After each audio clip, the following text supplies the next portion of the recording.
Hello, Michelle with Empowered here. Today we are going to be talking about a team culture program called Empowered F.A.C.T.S. Feedback, autonomy, consistency, team dynamics, and safety.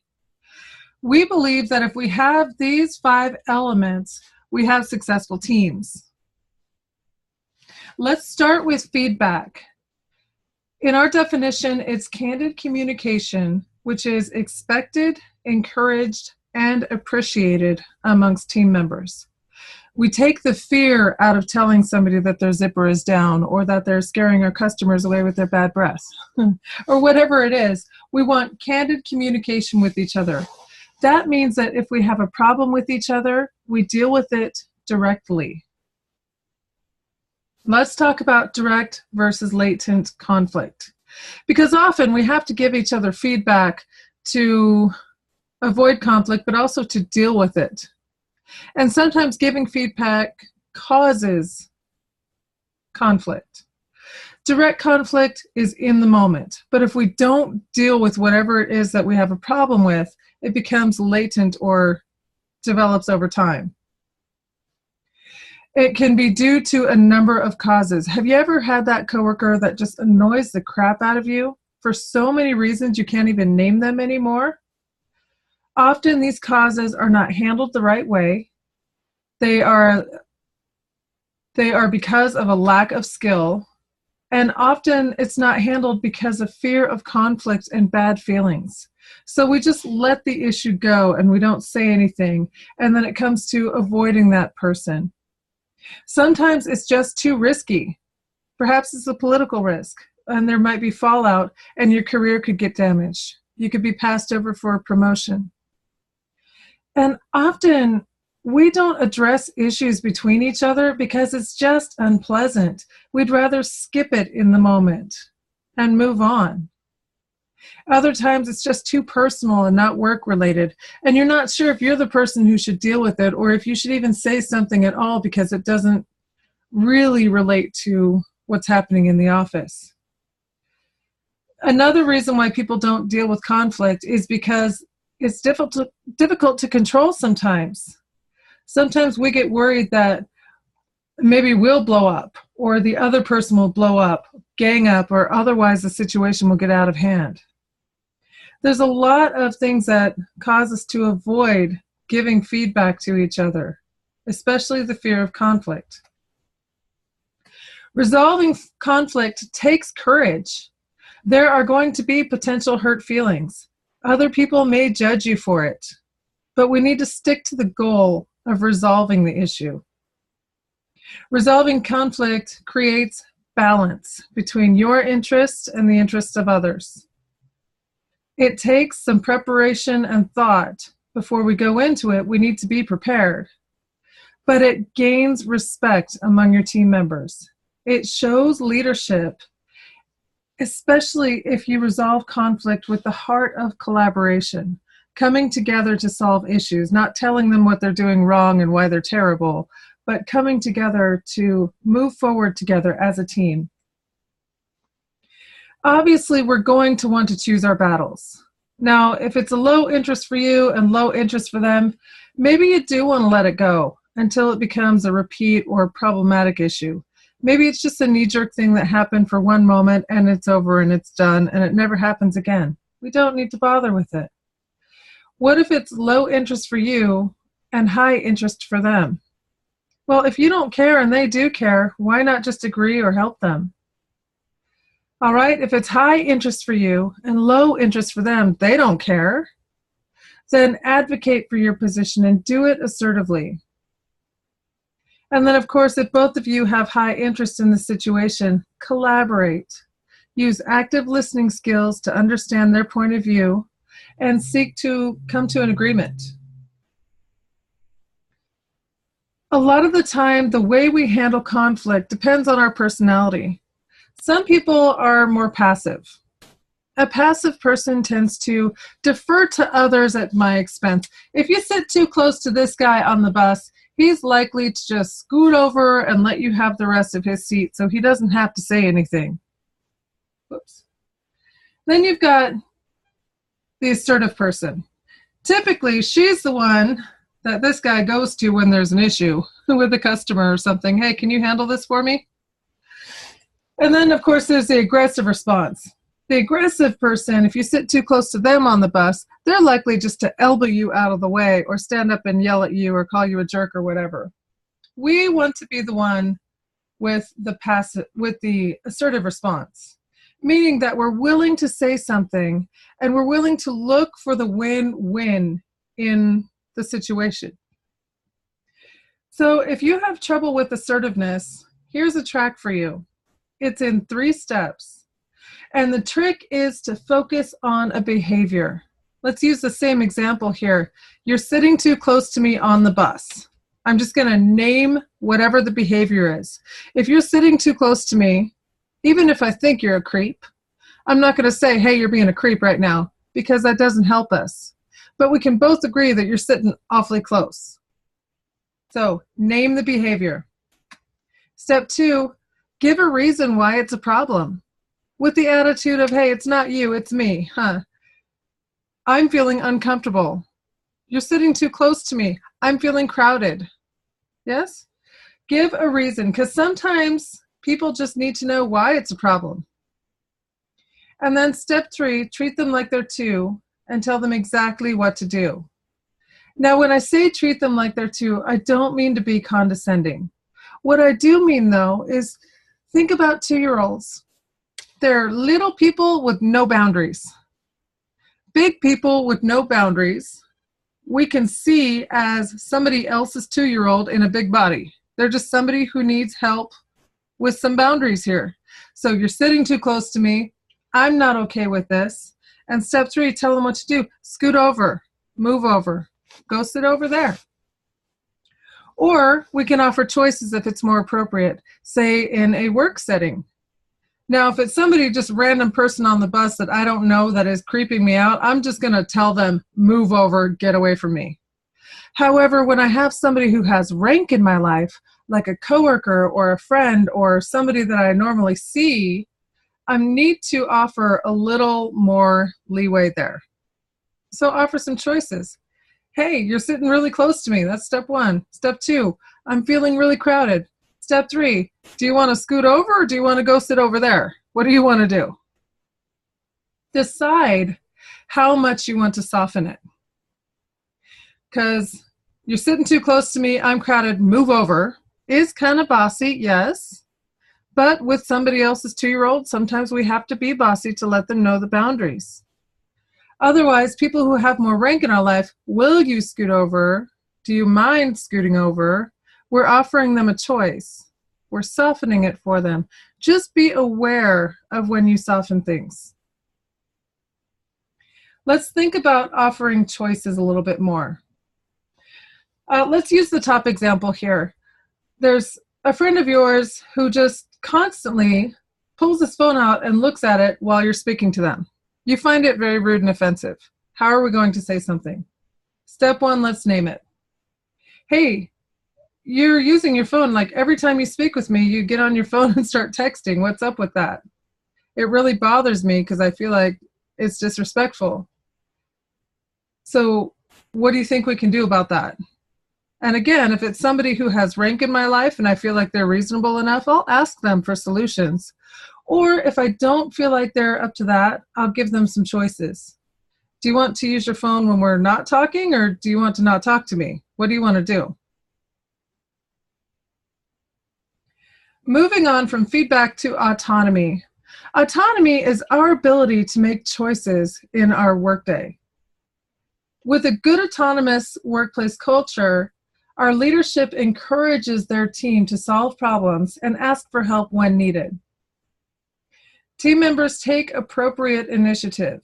They ask for guidance, and they run it by major players. If they have any doubts that somebody above them might disagree with this, they'll just run it by the major players just to make sure. If you feel like you lack autonomy on your team, set a time with your manager. Use those 3 steps to assertiveness and collaborate on how much autonomy you should have. If you feel like you should be able to decide when your breaks are, for example, then get together with your manager and say, hey, listen, I know that the breaks are from 12 to 12:30, but I would really like to take my break from 12:30 to 1. Is there any reason why I can't do that? Start talking with them. Start using some active listening skills to see their point of view and find out why the rule is the way it is, why you don't have autonomy on this particular subject, and if it's possible to gain autonomy. If you can gain their trust enough for you to have autonomy, you'll be happier and so will they. Because honestly, managers do not like to babysit their employees. And nobody likes to feel like they're being babysat. It's better for everybody if we have autonomy. We can solve our own problems. We know that we're not going to get fired if we make a mistake using autonomy, unless it's a huge one, obviously, but that's in general. When we deal with something on our own, we will have management support. If it was the wrong decision, then we have training and follow-up that will happen. Moving on to consistency. What is your focused mission? Why do you work where you work? What are you leading your team for? Sometimes in some organizations, that's to help people. You're genuinely doing human services. Other times, it's to feed the world. Say if you work for a food manufacturing plant. Sometimes it's to educate people. Other times, it's to make their lives easier. What is your mission? And even deeper, what is your team's master clock? And what I mean by that is, in London, there's Big Ben, this big clock where everybody sets their watch to this clock. So everybody's on the same amount of time. What is your guiding principle that keeps everybody moving in the same direction? Constantly, consistently focus on that mission and refocus your people on that mission so you can continue to go the same direction. We use yes and speech as much as possible. When it comes to customers, when it comes to our subordinates, our managers and coworkers, telling people no, you can't, don't, etc., it's all negative. And nobody wants to be told no or that they can't do something. So we turn that language around to, okay, here's what we can do. Yes, and. We expect and encourage candid communication on our teams. That ties right back to feedback. But again, it's not only encouraged, it's expected. If you don't offer candid feedback, somebody's going to ask you why you didn't and then encourage you to get on with the team and start using candid feedback. Let's talk a little more about yes and. Motorcycle riders know that if you come around a corner and there's a deer in your lane or a tiny little pebble in your lane, if you look at it, you're going to hit it. If you stare at the obstacle, you're going to crash into it. So in school, they teach us, motorcycle riders, to stop looking at the obstacle and look at our way around that obstacle. Here's an example that we can use for this. Your coworker wants to borrow your car. Okay, this coworker is great and all, but you don't necessarily know how they drive. You don't know them that well. You don't want to let them borrow your car. So without saying no and trying to avoid the word but, asking clarifications and using the words yes and, how can you help your coworker with the solution? Now, keep it in mind that we're not going to say, no, you can't use my car.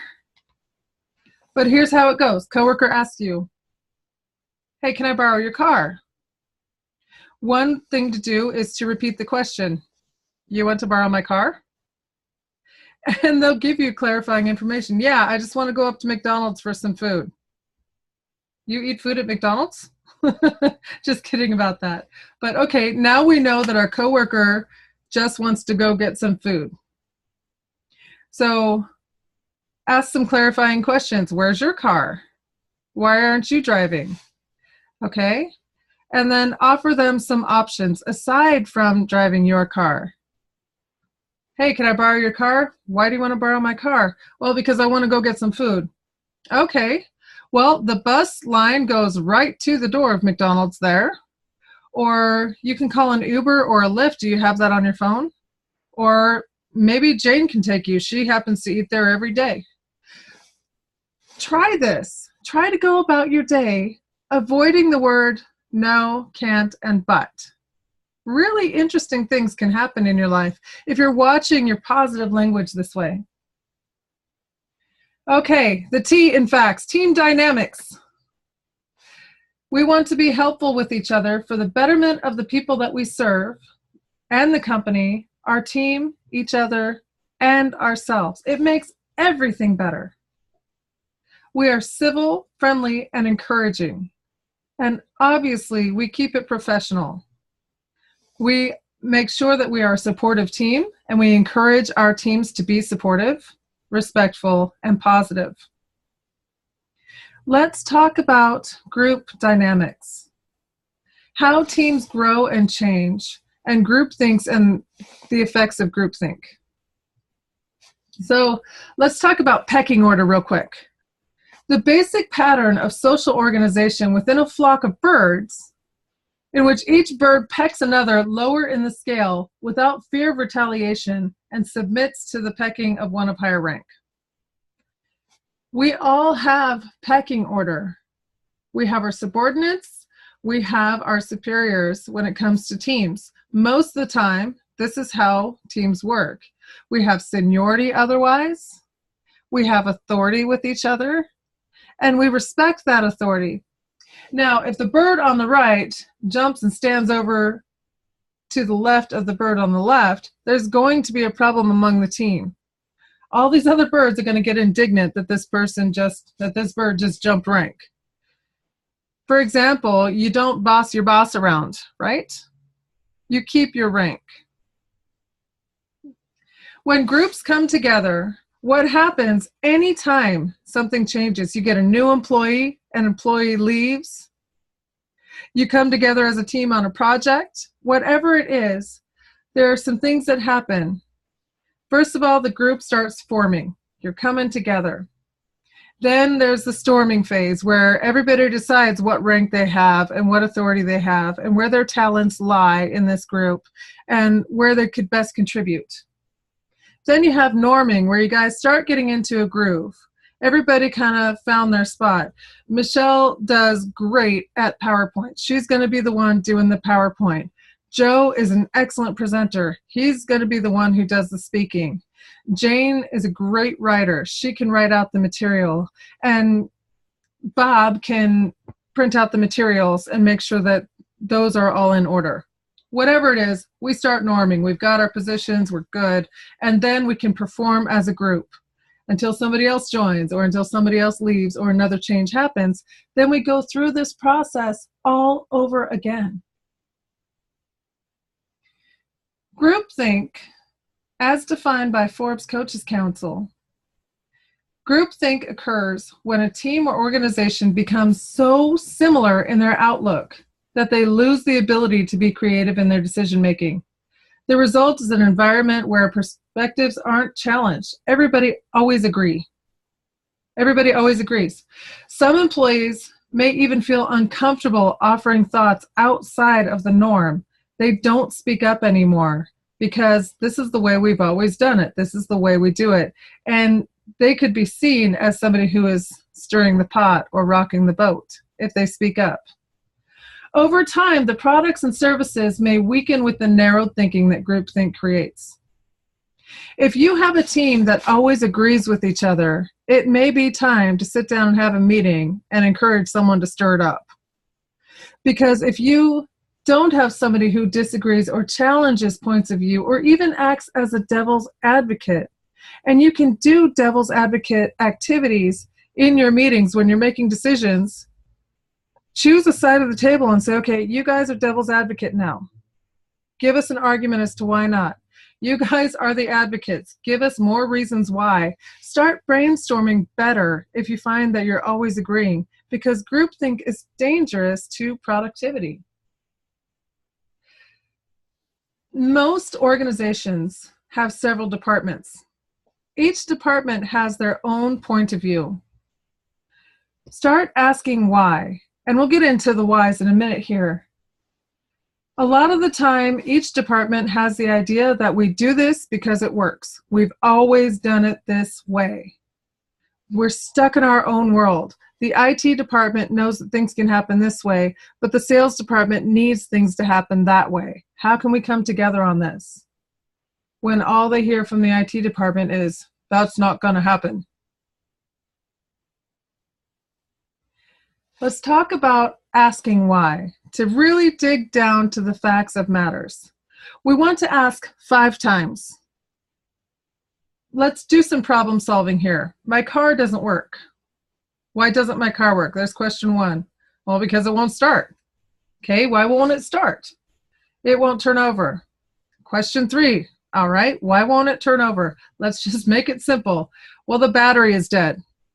Now, we could stop here and say, okay, here's the solution, replace the battery.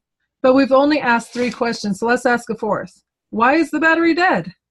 Well, the dome light stayed on all night. Question 5, why did the dome light stay on all night?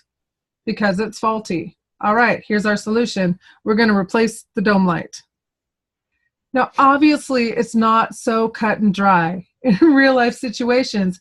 However, if you can ask 5 whys, just keep asking, even if they seem simple or even dumb. Get to 5 when you're trying to figure things out. It will give you so many insights that you otherwise would not have had. All right, down to the S in the facts, safety. We watch out for each other as a team. If I see something unsafe, or if I see that a coworker is in trouble or being threatened, I'm going to call it out. And again, here we go with those 3 steps. I'm going to name the behavior. Hey, you're standing really close to my coworker right now, or hey, you're yelling right now. Whatever it is, I'm going to call it out. We take and own responsibility for our mistakes, and without fear of harsh judgments. We will do our best in the moment where safety is a concern. And we make it a safe place to work. We express ourselves and we grow together. We do not criticize each other, we grow together. Now, if it comes to an issue where de-escalation is necessary, somebody is escalating, they're getting angry, they may be yelling or acting out in some way, we can help by de-escalating the situation. We can help by remembering that people yell when they feel like they're not being heard. So we can help them feel heard by naming the emotion that we see. I see that you're upset. Oh, I see that you're angry. That would make somebody angry. People escalate when they feel like they have no control or no choices. Excuse me. We can help them feel control by offering them some choices. That's where that 3 steps to assertiveness with tell them what to do or offer choices comes in. When you're in a thick situation like that, number 1, take a breath. There is always time for a breath. And then we want to model the behavior that we want to see. See, our brains have mirroring neurons in them, which means if somebody is getting tense or you come around, you see a tense situation. If you even watch a tense situation on TV, you will get tense. Your brain reacts to that tension and it makes you tense. The same thing happens with calm though. If you can throw a proverbial blanket of calm onto a situation by controlling somebody else's mirroring neurons with your behavior, you can help the situation a lot. So what is your body doing? Take a breath, make it look calm. What's your voice doing? Are you up here with them and talking faster and talking louder? Take a breath. Talk slow. Bring it down. Lower your voice, your tone, and your pace. Watch personal space and barriers. If you're really close to somebody, take a step or 2 back. Get a little bit of space so that they can calm down and they don't have the chance to lash out at you so easily. Sometimes we need to watch out for our barriers as well. Get behind a desk, a counter, a chair, anything you have in the room to be able to offer some distance. Again, pull out the emotion that you see. Help them to feel heard. Use 3 steps and choices. See if you can get them to sit down, because it's really hard to continue to escalate when you're seated. Are they able to reason?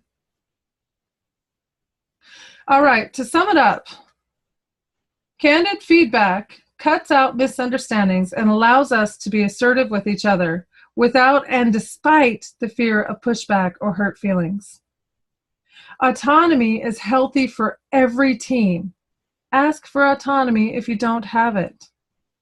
Consistency. Everybody focuses on the common mission, uses yes and communication. Team dynamics. Ask for and offer support. Be courteous and professional at all times. Safety. Watch out for each other, call it out, and de-escalate as needed. What are your takeaways from this training? And do you have any questions? We would love to hear from you. Just send an email to michelleM@empoweredfacts.com. Be safe, be strong, be empowered.